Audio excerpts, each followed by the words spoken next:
आता मनोज आणि मनालीला पुढच्या महिन्यामध्ये पालक मीटिंगला बोलावलं, त्यांनी कुणाला घेऊन जायचं सांगा बरोबर, कोणाला घेऊन जाणार हे? आज आम्ही आम्ही मोर्चाला सगळे आम्ही आता इथून निघून आपण दुःख व्यक्त करू, पण पुढच्या महिन्यामध्ये जेव्हा ह्याला पालक मीटिंग असेल किंवा उद्या शाळेला गेला, शाळा सुटली आणि घरी आले, मम्मी मला आता भूक लागला, मला काहीतरी खायला करू दे, कुणाला सांगतील सांगा बघू, कुणाला विचारतील सांगा बघू. घरातली आजारी आहे, आई विचारलं असतं की बाबा तुला आता गोळी पाहिजे, तुला इंजेक्शन द्यायचं आहे, बाप आला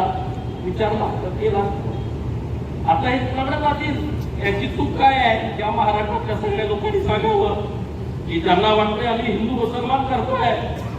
ज्यांना वाटतंय की आम्ही मताच्या राजकारणासाठी हे सगळं करतोय,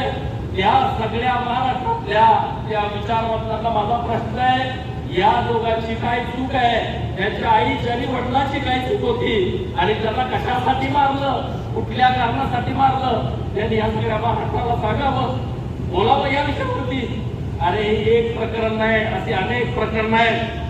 जे धीरज परदेशीचं झालं, हे 24 वर्षाचं पोरग आहे, संग्राम